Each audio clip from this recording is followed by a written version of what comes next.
Hey friends, welcome back to Reimagining Our Faith. Last time we talked about doing God's will. Today we focus on an interaction between Jacob, Joseph's father, and Pharaoh. There's a beautiful moment in Genesis chapter 47 when Jacob stands before Pharaoh.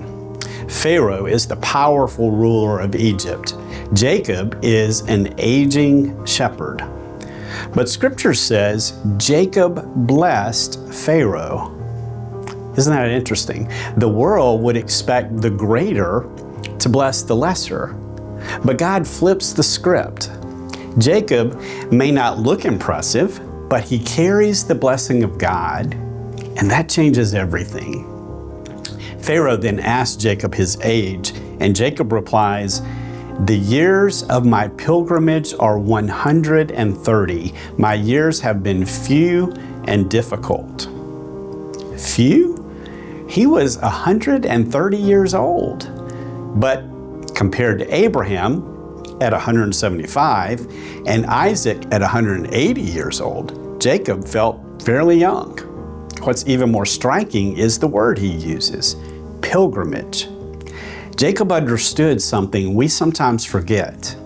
Life is a journey, not a destination. Jacob saw himself as a traveler, as a temporary resident, moving through this world toward a greater home. It may sound like a cliche, but it's deeply true. Life is a journey. And on this journey, obedience to God, well, that's what keeps us moving in the right direction. We chase goals and achievements, but no matter how much we accomplish, there's always something more. We never fully arrive in this life. And when we feel like arrival is the goal, we start postponing what matters the most.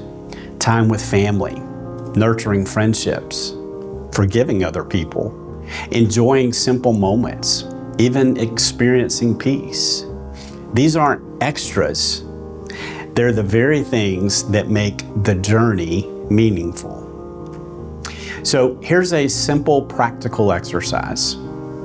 Write down 3 goals you want to accomplish. Then write down 5 to 10 little things you don't want to lose along the way. Things like relationships, or rest, or joy, or time with God. Keep that list somewhere visible. Let it remind you that the journey matters just as much as the destination. Jacob, at 130 years old, looked back and he said his years were few and difficult. But he also knew he had walked with God through every step of the journey. What a great lesson for us. Jacob reminds us to focus on the journey as much as the destination. Jacob reminds us that we can bless others even when we feel small. Jacob reminds us that this world is not our true home. As we learn to enjoy the journey God has given us right here, right now, we will also experience God helping us to reimagine our faith.